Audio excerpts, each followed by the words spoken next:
오늘 교회에 와서 우리 성가대 찬양을 들으며 마음이 이렇게 뜨거워지더라고요. 그래서 성령 강림절 특별한 찬양을 준비해 주셔서 너무 감사하고, 찬양에서 우리가 느낄 수 있듯이 매 순간 성령이 충만한 우리의 삶이 되길 간절히 바랍니다. 오늘 성령 강림 주일이고 또 오순절이라고 부르기도 합니다. 성령 강림절은 성탄절, 부활절과 함께 우리 신앙절기에서 가장 중요한 절기 중 하나입니다.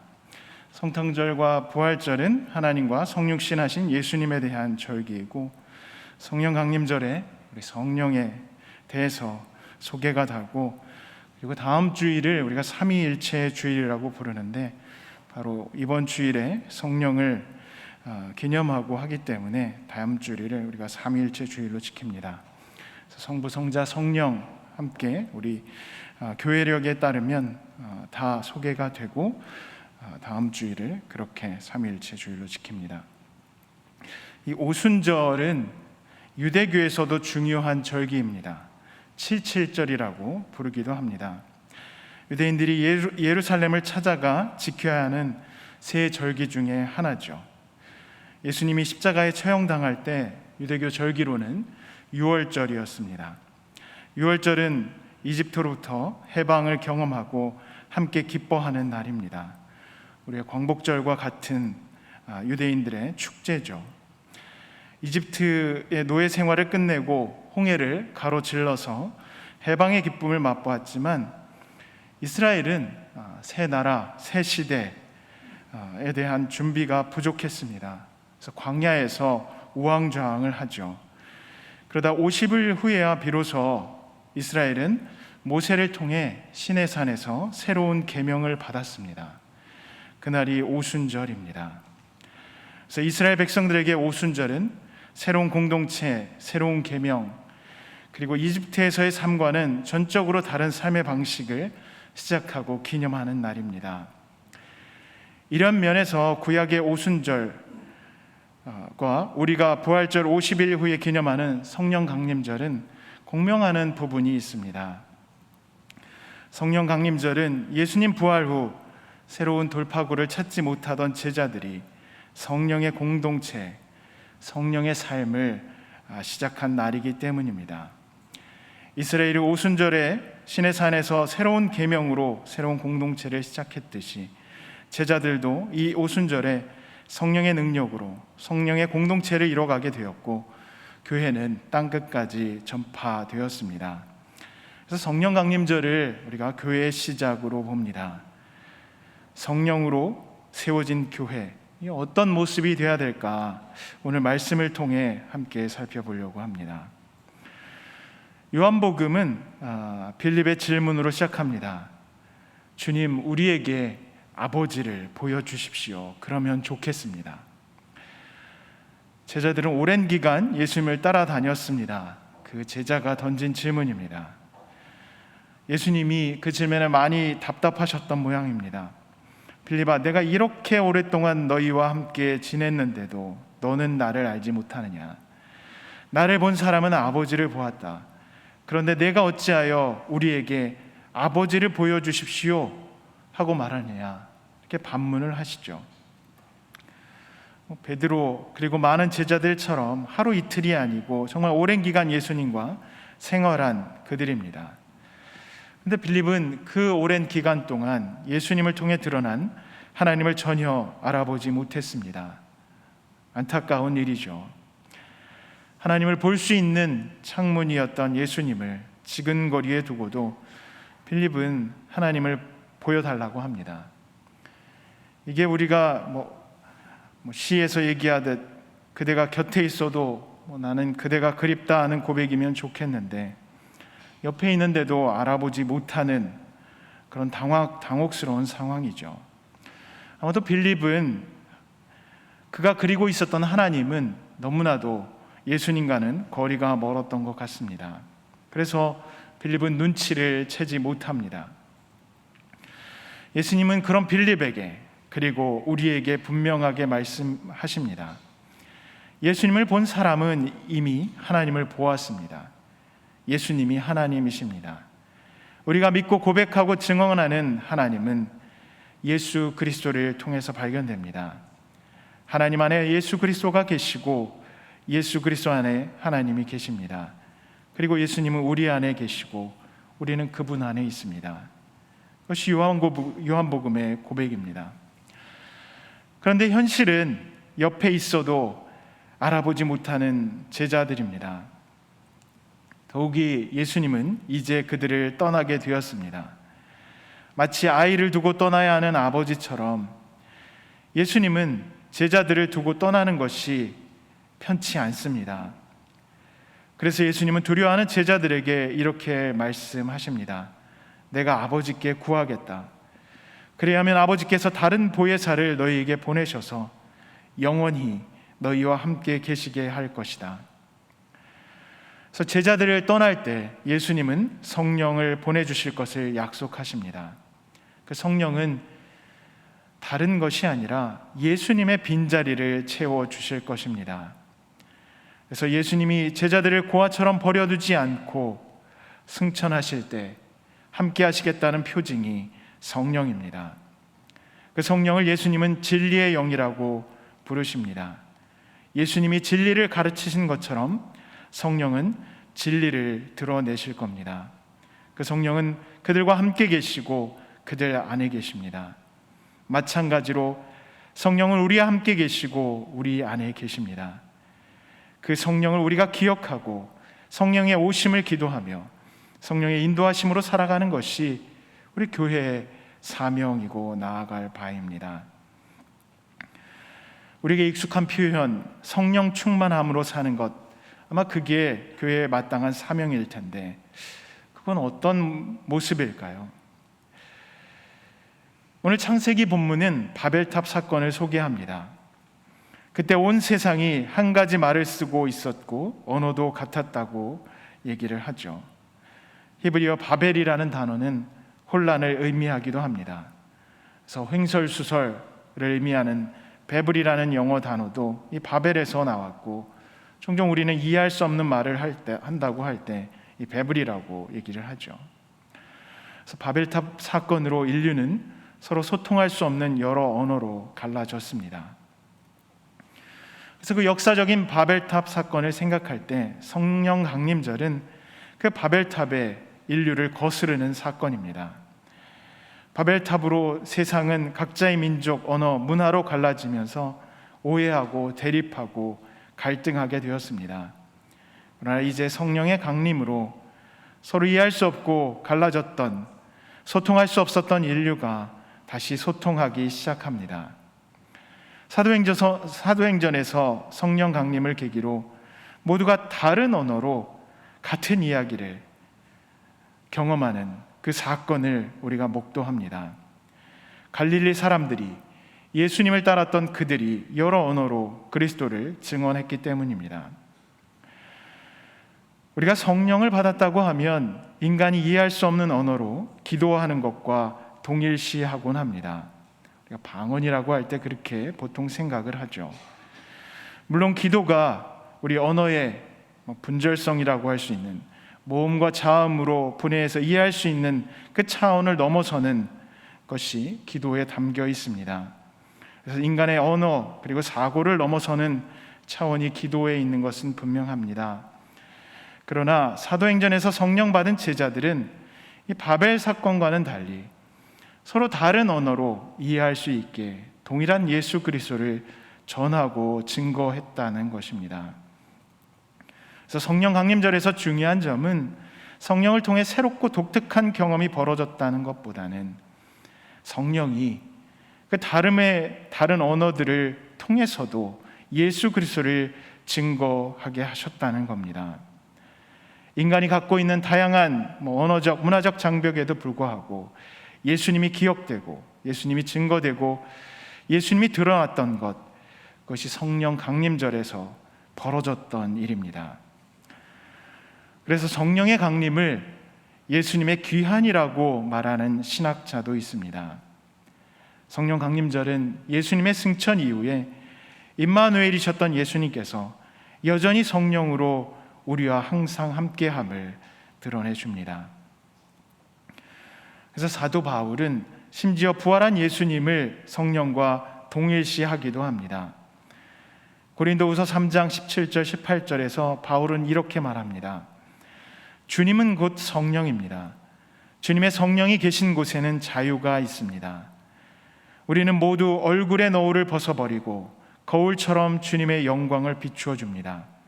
동시에 우리는 주님과 같은 모습으로 변화하여 영광스러운 상태에서 더욱 영광스러운 상태로 옮아가고 있습니다.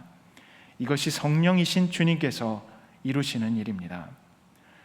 그래서 바울은 담대하게 예수님과 성령을 동일시합니다.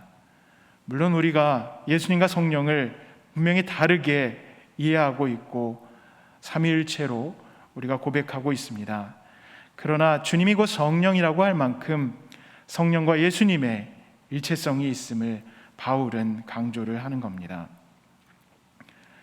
그래서 바벨탑을 거스르는 사건으로서의 성령 강림과 바울이 증거하는 성령 생각하면 성령 충만은 우리가 보통 생각하는 것과는 좀 다른 면이 있습니다.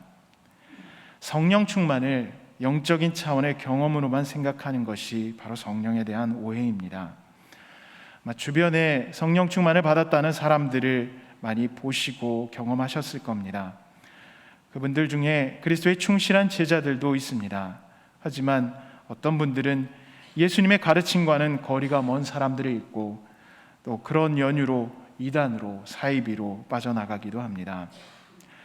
성령을 받았다고 하는 이들에게 영적인 카리스마가 발견됩니다. 그들은 거룩을 경험하고 기적을 일으키고 신비 체험을 합니다. 그러나 우리가 기억해야 할 것은 성령은 그 모든 신비로움을 통해서 오직 예수님을 온전히 드러내신다는 겁니다. 예수님이 드러나지 않는다면 그 체험과 경험과 신비는 예수님께서 우리에게 약속하신 성령이 될 수 없습니다. 열광주의적인 종교적 체험일 수 있지만 예수님이 약속하신 성령과는 거리가 있는 겁니다. 그래서 바울이 성령을 받으면 우리는 모두 얼굴의 너울을 벗어버리고 거울처럼 주님의 영광을, 예수님의 영광을 비추고 동시에 주님과 같은 모습으로, 예수님과 같은 모습으로 변화하며 이것이 바로 성령께서 이루시는 일이라고 분명하게 밝히고 있습니다. 성령은 다른 일을 하시는 분이 아닙니다. 성령은 우리 안에서 우리가 주님의 모습으로 변화하고 우리 밖에서 예수 그리스도를 증거하고 드러내는 분입니다. 철저하게 예수 그리스도를 증거하는 분이 성령입니다. 우리 성령을 생각할 때 보혜사라는 표현이 주는 오해가 있습니다. 요한복음에서 예수님께서는 아버지가 다른 보혜사를 보내주실 것을 언급합니다. 그래서 다른 보혜사라고 예수님이 말씀을 하시죠. 이 말은 무슨 뜻입니까? 성령님이 두 번째 보혜사라는 뜻입니다. 첫 번째 보혜사는 누구였을까요? 바로 예수님입니다. 예수님께서 이 땅에 첫 번째 보혜사로 오셨고 예수님의 부활 승천 이후에 그 역할을 대신한 분이 성령입니다. 그래서 보혜사, 그리스어로는 파라클레이토스라고 부르는 이 단어는 변호인, 대변인 이렇게 번역을 하기도 합니다. 누군가를 대변하고 변호하는 존재죠. 그 누군가, 변호의 대상은 제자들이죠. 예수님을 따르는 제자들입니다. 그러면 성령은 무엇을 변호하고 어떤 내용을 대변을 할까요? 보혜사를 변호사라고 우리가 받아들인다면 그 변호사라는 단어 때문에 쉽게 오해에 빠지곤 합니다. 보통 생각하는 변호사는 의뢰인을 변론합니다.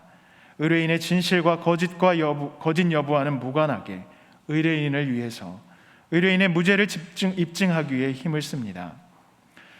변호인으로서 성령께서 우리와 함께 하시고 우리를 위해 기도하시고 우리를 대변해 주시는 분은 맞습니다. 그러나 성령은 우리가 어떤 선택을 하건 상관없이 무조건적으로 우리를 지지하고 변호하는 분은 아닙니다. 그래서 요한복음에서 예수님은 보혜사, 곧 아버지께서 내 이름으로 보내실 성령께서 너희에게 모든 것을 가르쳐 주실 것이며 또 내가 너희에게 말한 모든 것을 생각나게 하실 것이라고 합니다. 성령은 예수님의 이름으로 보내신 분입니다. 하나님께서 보내셨지만 예수님을 위해서 예수님 대신 우리에게 오신 분입니다. 그분께서는 예수님과 관련된 모든 것을 가르쳐 주시고 말씀하신 모든 것을 기억나게 하실 것입니다. 성령은 그런 분입니다. 우리가 처한 현실에서 우리가 무언가를 선택해야 하는 상황에서 예수 그리스도의 가르침을 기억나게 하시고 그 가르침에 따라 살게 하는 분입니다.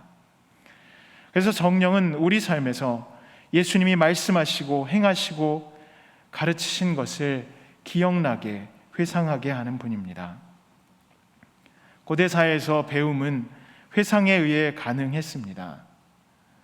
인간이 본래 갖고 있던 것, 다시 말해 하나님의 형상을 입고 살던 삶에서 이 본래적 인간의 모습, 하나님의 형상을 회복시키는 데 중요한 것이 회상입니다. 특별히 그리스도의 사랑과 헌신, 십자가와 부활을 우리에게 회상시켜 주십니다. 성령님이 우리에게 뜨거움과 열정을 부어주시기 때문에 의미 있는 것이 아니라 예수 그리스도의 말씀과 사역을 분명하고 명확하게 기억나게 하시고 그 길을 걷도록 힘을 주시고 그렇게 인도하신 분이기 때문에 성령은 중요합니다. 그래서 성령을 예수님은 진리의 영이라고 말씀을 하십니다. 성령은 진리의 영으로 제자들을 변호하고 대변합니다. 진리의 영으로 우리를 대변하고 변호하십니다. 예수님은 제자들이 하나님께서 원하시는 길을 벗어나서 자신들 뜻대로 이루려고 하는 삶을 그냥 두시지 않았습니다. 하나님의 나라와 하나님의 뜻을 이 땅에 이루기 위해서 십자가의 길을 걸으셨고 부활을 이루셨습니다. 그 진리를 이제는 성령이 대변하시고 이루도록 도우십니다. 예수님께서 승천하시고 남은 빈자리, 그 길을 성령이 대신하는 겁니다. 예수님이 제자들과 함께 하셨듯 성령님께서 이제 제자들과 함께 합니다. 예수님께서 이 땅에 육신으로 부재하지만 이제부터는 예수님의 자리에 진리의 영이신 성령님이 함께 하십니다. 요한복음에 예수님께서 너희가 무엇이든 내 이름으로 구하면 내가 다 이루어 주겠다 하고 말씀하셔서 우리가 원하는 모든 것을 들어주는 분으로 예수님을 생각하고 또 성령님을 그렇게 동원하려는 유혹에 빠지고 싶지만 바로 이어지는 구절에서 예수님은 너희가 나를 사랑하면 내 계명을 지킬 것이다 이렇게 말씀을 하십니다. 예수님을 사랑하는 것, 그것은 그분의 계명을 지키는 겁니다. 그래서 예수님께서 말씀하신 의, 거룩, 순종은 그 사랑과 분리되지 않습니다. 그래서 성령님께서 함께 하실 공동체, 변호인과 대변인으로 함께 하실 우리 교회는 친목이나 여가 모임, 치유 모임, 성서 연구 모임으로만 머물 수 없습니다. 가나안 교인이라는 표현을 잘 아실 겁니다. 제가 어떤 목사님을 만나 뵙는데 가나안 교인에 대해서 좀 다른 해석을 하시더라고요. 보통 가나안 교인 하면 교인인데 교회에 안 나가는 분들을 가나안 안 나가 교인이라고 우리가 얘기를 하죠. 그래서 그렇게 저도 이해하고 있었는데 이 목사님은 가나안 교인이라고 안 나가 교인이라는 단어를 들었을 때 교회에서 안 나가는 교인이 먼저 떠올랐다고 합니다. 교회 안에만 머문다는 뜻입니다. 교인들의 모임에만 매몰되어 있는 교인들, 다시 말해서 교회 밖으로 신앙이 없는 이들을 향해서 복음을 전하기 위해 나서지 않는 교인들, 그들이 가나안 교인이라고 이렇게 얘기를 하시더라고요. 제 머리를 땅 때리는 그런 순간이었습니다. 아마도 우리가 성령 강림절에 깊이 묵상해야 할 이야기가 아닐까 생각합니다. 성령님은 우리를 모이도록 하십니다.